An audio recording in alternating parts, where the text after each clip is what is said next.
Hello hello. चलिए भाई जल्दी से आ जाइए सब लोग, जल्दी से आइए, जल्दी से जुड़िए सब लोग फटाफट।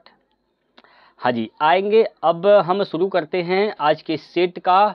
और आज का जो सेट होने वाला है ये सेट नंबर 10 हम लोग करने वाले हैं।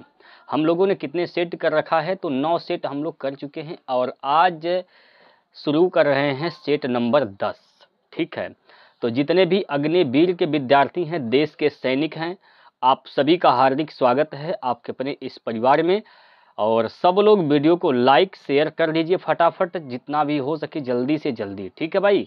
चलिए भाई, वीडियो को लाइक आप लोग नहीं करते भाई, कंजूसी करते हैं लाइक करने में, तो आप लोग लाइक ज़रूर करिए। और जितने भी आपके सगे संबंधी हैं अग्निवीर वाले, उन लोगों तक शेयर कर दीजिए। जो भी आपका डाउट है आप लोग कमेंट बॉक्स में कमेंट कर दीजिएगा। आपके सभी डाउट पड़ेगा उसका आंसर मैं देता हूँ। ठीक है, तो चलिए आज का ये जो कल हमने क्वेश्चन आपको दिया था वह सवाल हमने सबसे पहले रखा है यहाँ पर। देखिए कल का सवाल आप लोगों के लिए जो हमने दिया था, बहुत सारे विद्यार्थियों ने बनाया भी होगा और कुछ तो ऐसे बच्चे हैं जो बिल्कुल ही एकदम से पढ़ने का मन नहीं करता है, वो लोग नहीं बनाए होंगे। तो मेरे दोस्तों आप लोग ये मत विचार करिए बनाइए कि हम नहीं पढ़ेंगे। दोस्तों बिना पढ़े सिलेक्शन हो जाएगा, ऐसी कोई बात नहीं है, पढ़ना तो पड़ेगा आपको। ठीक है भाई, जो भी प्रश्न मैं आप लोगों को देता हूं उसको बनाने का प्रयास करिए। ये कोई ज़रूरी नहीं कि नहीं बन रहा है, अरे बने चाहे न बने, पहले आप उस सवाल को बनाने का प्रयास करिए। ठीक है, आइए चलिए दोस्तों, तो यहाँ पर पहला क्वेश्चन जो कल का हमने दिया था, इसमें कहा गया है कि 4 क्रमागत सम संख्याओं का औसत 27 है। ठीक, इनमें से सबसे बड़ी संख्या कौन सी है? अब गौर करिएगा, आपको हमने बताया है कि जो औसत होता है वो क्या होता है। औसत जो होता है वह बीच की संख्या होती है। क्या होती है? बीच की संख्या। तो औसत कितना है? 27 है। मतलब ये एवरेज क्या है, यहाँ पर दिया गया है 27। ठीक है, कितने संख्याएं हैं? 4। तो इधर 2 संख्याएं होंगी, 2 संख्याएं इधर भी होंगी। ठीक है, 4 संख्याएं हैं, औसत क्या है? 27। लेकिन ये तो सम संख्याओं का औसत 27 है ना भाई, तो ये तो विषम संख्या, इसका मतलब इसके पहले जस्ट इसके पहले कौन सी संख्या रही होगी जो सम रही होगी? तो आप कहेंगे सर 26 रही होगी। अरे बोलो भाई, सही बात है नहीं? 26 के जस्ट पहले कौन सी सम संख्या रही होगी? तो आप कहेंगे सर 24 रही होगी, है ना? ठीक, 27 से जस्ट बाद वाली कौन सी ऐसी संख्या है जो सम रही होगी? तो वह रही होगी क्या? 28। और 28 के जस्ट ऐसी कौन सी संख्या जो सम रही होगी? तो आप कहेंगे सर 30। क्या? 30, इसमें कोई डाउट नहीं है। आपसे पूछा गया है सबसे बड़ी बताइए संख्या कौन है, तो सबसे बड़ी संख्या इसमें क्या है? 30 है। अगर आपसे पूछा होता कि सबसे छोटी बताइए, तो सबसे छोटी क्या हो जाती? यहाँ पर 24। तो सबसे बड़ी पूछा गया है तो बड़ी क्या है? 30 है। बी ऑप्शन इसका बिल्कुल सही आंसर था। क्या इसमें कोई डाउट रहा है आप लोगों का? कोई डाउट है बताइए।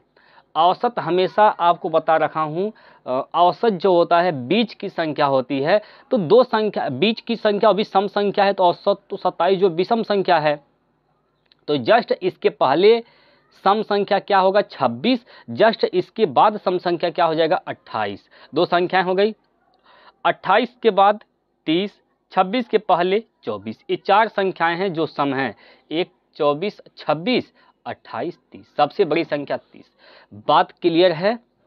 अब आप लोग थम्स अप कर दीजिए, जल्दी से लाइक कर दीजिए दोस्तों। चलिए लाइक कर दीजिए। अब शुरू करते हैं आज के सेट का पहला क्वेश्चन, लेते हैं आपके स्क्रीन पर। चलिए दोस्तों, इसका जवाब दीजिए सब लोग, पेपर पेन लेकर बैठ जाइए। अक्की काकू नहीं करना है आपको, ईमानदारी से सवाल को लगाना है और आंसर टाइप करना है। ठीक, चलिए पीडीएफ कहाँ मिलेगा? तो रोजगार विद प्रमोद टेलीग्राम चैनल है, उसको ज्वाइन कर लीजिए, डिस्क्रिप्शन में लिंक मिल जाएगा, आप लोग वहाँ से पीडीएफ इसका निकाल कर प्रैक्टिस कर सकते हैं। चलिए दोस्तों, ये प्रश्न है, पहले 5 धनात्मक विषम पूर्णांकों का माध्य क्या होगा? हमने बताया है दोस्त आपको कि जो माध्य होता है वो माध्य का मतलब औसत ही होता है। तो इसमें आपसे एवरेज ही पूछा गया है, औसत ही पूछा गया है। किसका पूछा गया है? पहले 5 धनात्मक विषम पूर्णांकों का। तो विषम पूर्णांकों का औसत क्या हो जाएगा? 5 ही हो जाएगा। ठीक है।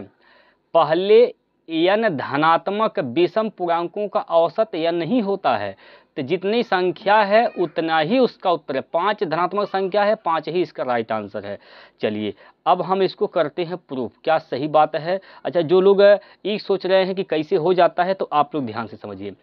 इसमें कहा गया पहले 5 धनात्मक विषम पूर्णांक, तो पहला धनात्मक विषम पूर्णांक क्या हो जाएगा 1, इसके बाद 3, उसके बाद 5, इसके बाद 7, 4 होंगे, एक और 7 के बाद 9। ये विषम पूर्णांक है कि नहीं। औसत क्या होता है, औसत या माध्य क्या होता है, योग बटे संख्या। तो सबका योग बटे सबका संख्या। कितनी संख्या है 5, तो 5 से भाग कर देंगे। ठीक है, अब देखिए 9 7 16, 5 21, 3 24, 1 25, ये हो जाएगा 25 बटे में क्या हो जाएगा 5, 5 से भाग करेंगे 5 बार में जाएगा, तो 5 ही इसका राइट आंसर होगा। ठीक है, अगर आपसे पूछ ले कि पहले ये 5 की जगह 5 ना करके कह दे पहले 20 धनात्मक विषम पूर्णांकों का माध्य या औसत क्या होगा, तो आप 20 संख्या है ना, तो इसका माध्य भी क्या होगा 20 ही होगा।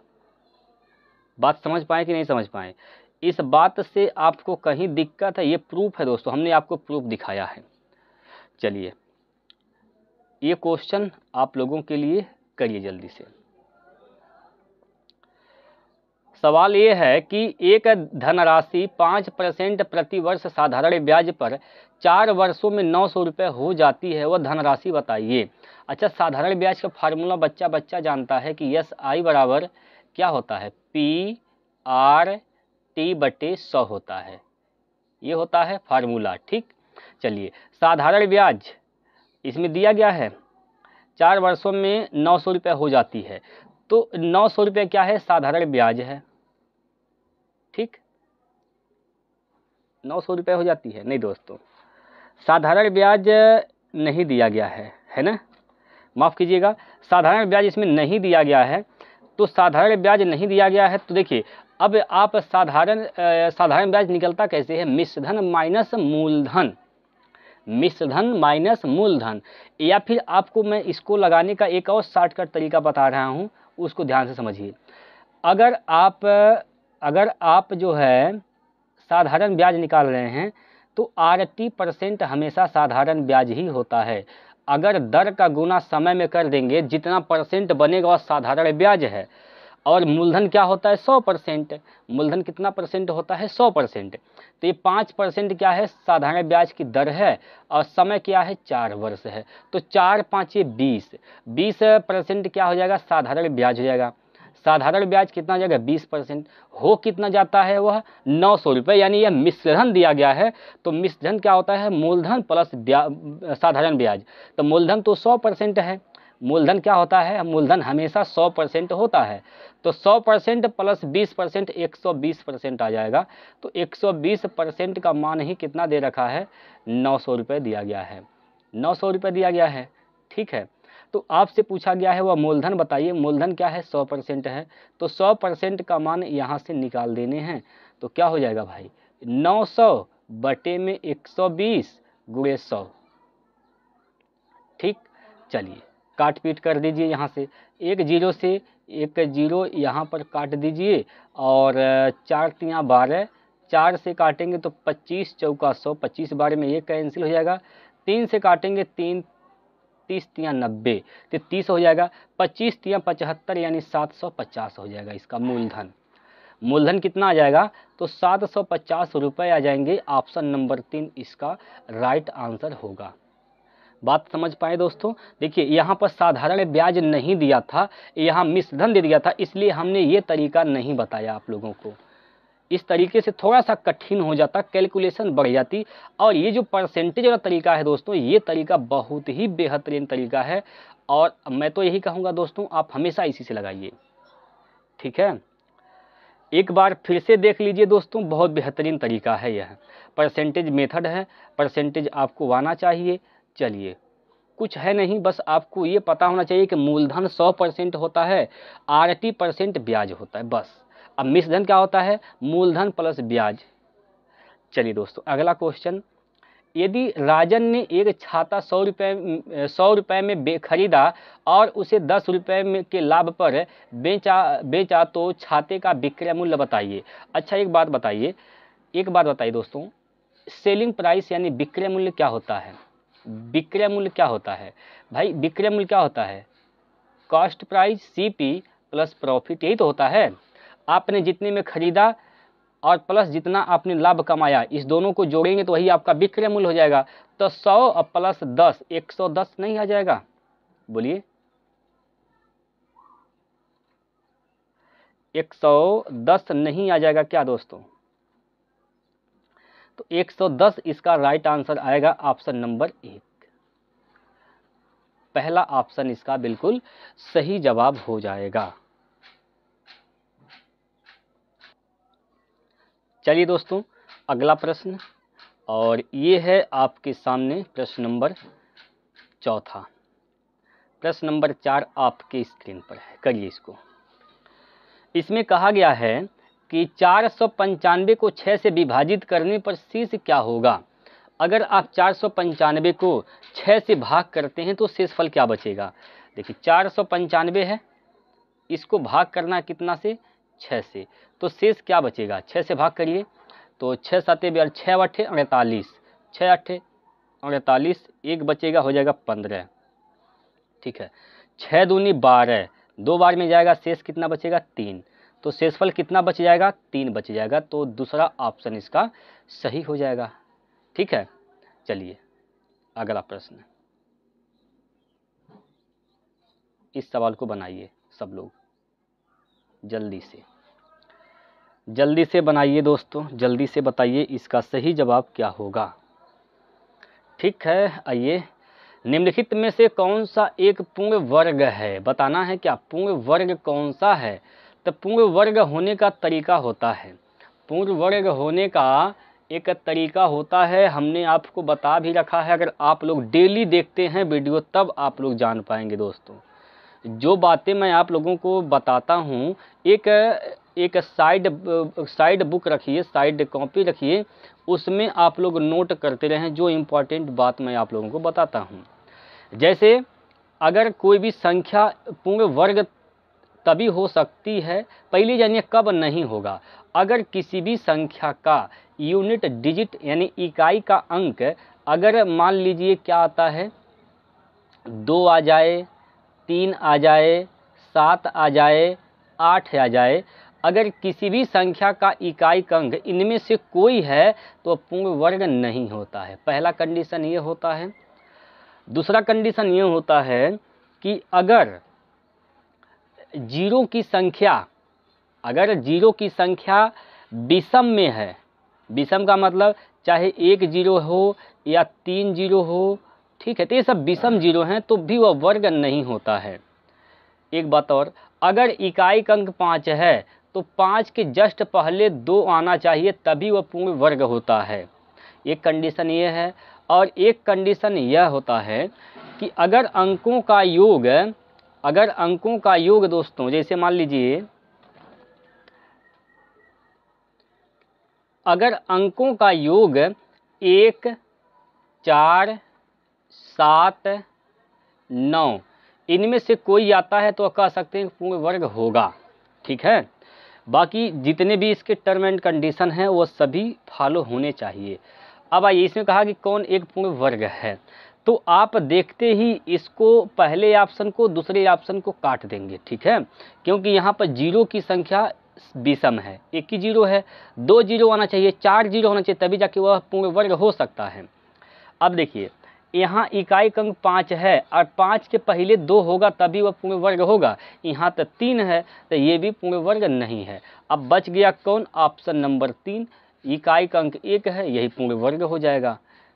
ठीक है, बात क्लियर है। बाकी अंकों का योग देखिए 1 4 7 9 में से कोई आ रहा है, देखिए यहाँ पर 8 1 9 6 1 7, तो 9 7 16, 16 का ये अगर अंक का योग करेंगे तो 6 + 1 क्या हो जाएगा? 7 हो जाएगा। तो अंक का योग भी 7 आ रहा है, यही इसका राइट आंसर होगा। ये कंडीशन होते हैं, आप सभी लोग अपने कॉपी में नोट कर लेंगे। अगर आप रेगुलर बने हैं दोस्तों हमारे साथ तो आप लोगों को हर चीज़ बता रखा है हमने। कि कैसे कैसे आप पूर्ण वर्ग पता कर सकते हैं। चलिए दोस्तों, इस सवाल पर आते हैं, अगला क्वेश्चन, और इसका जवाब आप सभी लोग बताएंगे कमेंट करके। हाँ जी, इसमें कहा गया हल करना है इसको, ठीक है। चलिए भाई, इसका आंसर बताइए क्या होगा। इसको हल करना है, क्या कहा गया है, 100 का 25%, तो 100 का 25% 25 आएगा, सिंपल सी बात है। 100 का 25% कितना होगा, 25 ही होगा। कैसे होगा इस बात को समझाते हैं। देखिए 100 का माने गुणा होता है 25%, परसेंट हटेगा नीचे 100 सटेगा, तो 100 से कटेगा, क्या बचेगा, 25, ठीक है। चलिए इसका आंसर बताइए क्या होगा, इसका उत्तर बताइए भाई क्या होगा, जल्दी से कमेंट करिए सभी लोग। हाँ जी, एक व्यक्ति का वेतन 20,000 रुपये था, उसमें 14% की वृद्धि की गई, नया वेतन बताइए। अच्छा, सिंपल सी बात है, 20,000 उसका वेतन था, इसमें कहा गया है कि 14% की वृद्धि किया गया, तो 114% हो जाएगा। इसका 114% निकाल देंगे, ये 2 जीरो से ये 2 जीरो कैंसिल हो जाएगा, बचेगा 2 जीरो यहाँ से, और 2 का गुना कर देंगे 114 में, 2 चौको 8, 2 चौको क्या हो जाएगा, 8 आ जाएगा, 2 एक कम 2 हो जाएगा, 2 एक कम 2 हो जाएगा, 22,800, कितना 100, 22,800। तो ऑप्शन नंबर 3 में दिया गया है, तीसरा ऑप्शन इसका सही है, 22,800 रुपये। चलिए भाई, इस क्वेश्चन का जवाब दीजिएगा सभी भाई। यदि किसी संख्या के दोगुने में 5 जोड़ा जाता है तो वह 6 हो जाती है, संख्या बताइए। वो संख्या हम धीरे से मान लेना है दोस्तों, यक्स, धीरे से मान लीजिए कि वो संख्या क्या है, यक्स है। अब इस संख्या के दोगुने में इसका दोगुना कर देंगे, 2 हो जाएगा। इस संख्या के दोगुने में जब 5 जोड़ते हैं तो वह संख्या वह 6 हो जाती है, तो क्या हो जाती है, 6 हो जाती है, ठीक है। तो यहाँ पर क्या हो जाएगा, 2x बराबर 5 को इधर लेकर जाएंगे तो माइनस हो जाएगा, घट जाएगा, 6 में से 5 गया तो बचेगा 1, तो x का मान निकालेंगे। यहाँ 2 में x का गुना है, यानी x में 2 का गुना इधर जाएगा तो भाग हो जाएगा, तो 1/2 आ जाएगा, 1/2 क्या हो जाएगा, 0.5, आधा होता है, ठीक है, 0.5 यानी ऑप्शन नंबर 1। कोई दिक्कत। चलिए ये प्रश्न आप लोग करिए। देखिए कभी भी याद रखिएगा, इस संख्या को, इस भिन्न को आप लोग पहले नोट कर लीजिए अपने कॉपी में, या फिर आप इसको याद कर लीजिए, 5/18 एक भिन्न होती है, 5/18, 5 कम है, 18 ज़्यादा है, इसमें नो डाउट, कोई दिक्कत नहीं है। अगर आपको मीटर प्रति सेकंड से किलोमीटर प्रति घंटा में जाना है तो इसी 5/18 का टोटल खेल है। करना क्या है, सबसे पहले देखिए, यह मीटर और किलोमीटर के तुलना करेंगे तो मीटर की अपेक्षा किलोमीटर ज़्यादा होता है, ठीक है। अगर आप मीटर पर सेकंड से किलोमीटर पर आवर में जा रहे हैं, यानी आप कम से ज़्यादा में जा रहे हैं, तो ज़्यादा वाला ऊपर हो जाएगा और कम वाला नीचे, यानी 18/5 से कर देते हैं गुना। किससे करते हैं गुना, 18/5 से गुना करते हैं। और अगर किलोमीटर पर आवर से मीटर प्रति सेकंड में जा रहे हैं, अब ज़्यादा से कम में जा रहे हैं, तो ज़्यादा से कम में जा रहे हैं तो कम वाला ऊपर, ठीक है, कम वाला ऊपर, ज़्यादा वाला नीचे, बस यही कंसेप्ट है दोस्तों। अब देखिए ये 35 मीटर पर सेकंड है, 35 मीटर प्रति सेकंड है, ठीक है। इसको हमें किलोमीटर प्रति घंटा में बदलना है, ये तो कम है, ज़्यादा में जाना है, तो ज़्यादा वाला ऊपर, यानी 18/5 कर देना है, 18/5। तो यहाँ पर 5 से काटेंगे, 5 7 35, 7 का गुना 18 में करना है, तो 7 8 56, इकाई का अंक 6 आएगा, और ऑप्शन नंबर 4 इसका सही हो जाएगा। बाकी 18 7 126 आएगा दोस्तों, 7 8 56, 5 7 5 12 126 आएगा, ठीक। कोई दिक्कत है बताइए। चलिए कोई दिक्कत नहीं है तो आगे बढ़िए, इस सवाल को बनाइए। और अभी तक आप लोगों ने लाइक नहीं किया है, बताइए ऐसे काम कैसे चलेगा मेरे भाई, आप लोग खुद सोच कर बताइए। इतना मेहनत करते हैं उसके बावजूद भी आप लोग लाइक नहीं कर रहे हैं, तो क्या किया जाएगा बताइए। थोड़ा सपोर्ट आप लोग अगर नहीं करेंगे दोस्तों तो कैसे काम चल पाएगा मेरे भाई। पैसा तो लग नहीं रहा है ना। हाँ जी, कोई बात नहीं, इसको बनाइए। यदि 20 व्यक्ति किसी कार्य को 20 दिनों में कर सकते हैं तो समान कार्य को 40 व्यक्ति कितने दिन में पूरा करेंगे। देखिए 20 व्यक्ति हैं, किसी कार्य को 20 दिन में कर सकते हैं। 20 व्यक्ति किसी कार्य को 20 दिन में कर सकते हैं, ये कार्य हो गया। अब यही कार्य अगर यही कार्य 40 व्यक्ति करते हैं, 40 व्यक्ति करते हैं तो कितना दिन लग जाएगा। मान लेते हैं x दिन लग जाएगा। ठीक, तो देखिए 20 दूना 40, 2 से काटेंगे 10 दूना 20, तो x का मान कितना आ गया 10 दिन। 10 दिन लग जाएगा, दूसरा ऑप्शन इसका सही होगा। बात क्लियर है। चलिए अगला प्रश्न, प्रश्न नंबर 12वां बनाइए दोस्तों, जल्दी से, जल्दी जल्दी आप लोग उत्तर दीजिए। दिए गए विकल्पों में से श्रृंखला को पूरा कीजिए।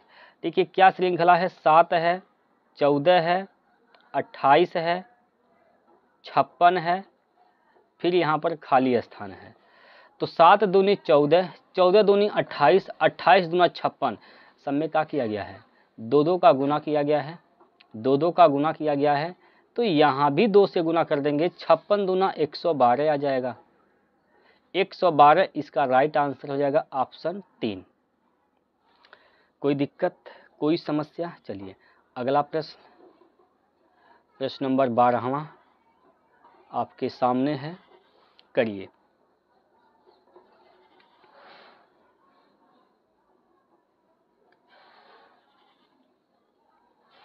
चार अंकों की सबसे बड़ी और सबसे छोटी संख्याओं का योग बताइए। तो 4 अंकों की सबसे बड़ी संख्या क्या होती है, 4 9, 1 2 3 4 9। 4 अंकों की सबसे छोटी संख्या 1000। ठीक है, इसका योग पूछा गया है। तो 9 9 9 9 1 10, 10 999 क्या होगा, 10 999 हो जाएगा। तो ऑप्शन नंबर 4 इसका सही आंसर हो जाएगा, 10 999। ओके, आइए अगले प्रश्न की ओर, और इसका आंसर बताइए जल्दी से। आप लोग इसका उत्तर जल्दी से बताएंगे क्या होगा।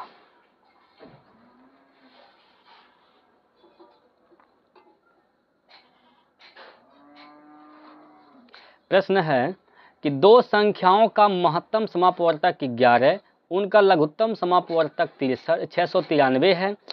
यदि एक संख्या 77 है, दूसरी संख्या बताइए। दूसरी संख्या क्या है भाई, पहली संख्या a है, दूसरी संख्या b है। तो पहली संख्या गुणे दूसरी संख्या बराबर होता है LCM गुणे HCF। ठीक है, तो चलिए रखिए हमारा मान। एक संख्या 77 है, मान लेते हैं अगर ये 77 है, दूसरी संख्या b आपको निकालना है। LCM यहाँ पर कितना दे रखा है, 693 दिया गया है, और HCF कितना है, तो 11 है। काट पीट कर दीजिए दोस्तों, 11 से काटेंगे 11 7 77, 7 से काटेंगे तो 7 9 63, 6 बचेगा, 7 9 63। दूसरी संख्या क्या निकल के आ जाएगी, 99। दूसरी संख्या क्या आएगा दोस्तों, 99 आ जाएगा। ठीक है, दूसरी संख्या कितनी आएगी, तो 99 आ जाएगी। चलिए इस सवाल का आंसर बताइए जल्दी से।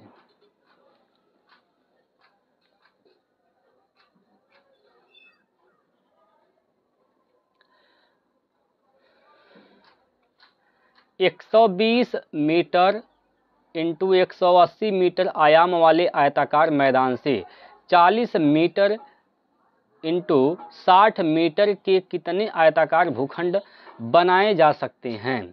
देखिए अब यहाँ पर इसका जो क्षेत्रफल होगा ना दोस्तों, क्षेत्रफल इसका बराबर होगा।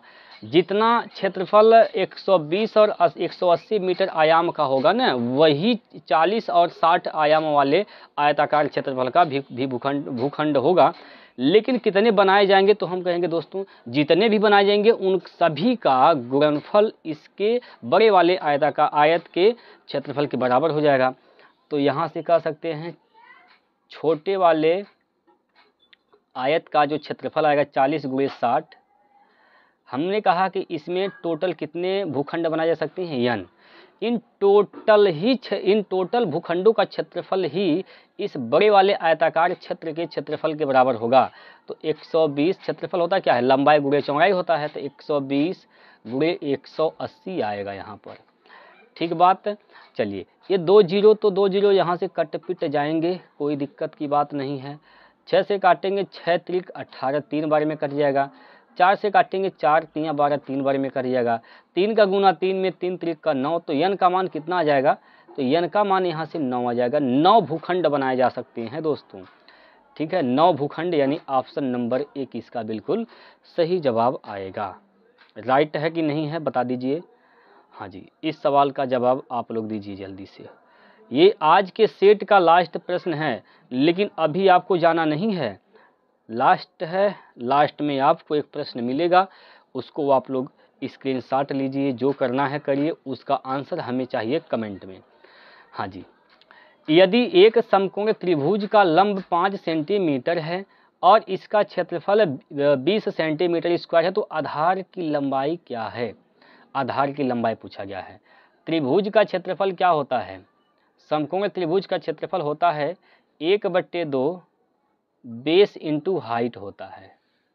ठीक है, तो यहाँ पर 1/2 बेस क्या है, आधार क्या है, तो आधार, अच्छा आधार तो निकालना है, आधार निकालना है। हाइट यहाँ पर 5 दिया गया है, क्षेत्रफल यहाँ पर 20 दिया गया है, तो यहाँ पर क्षेत्रफल कितना हो जाएगा 20।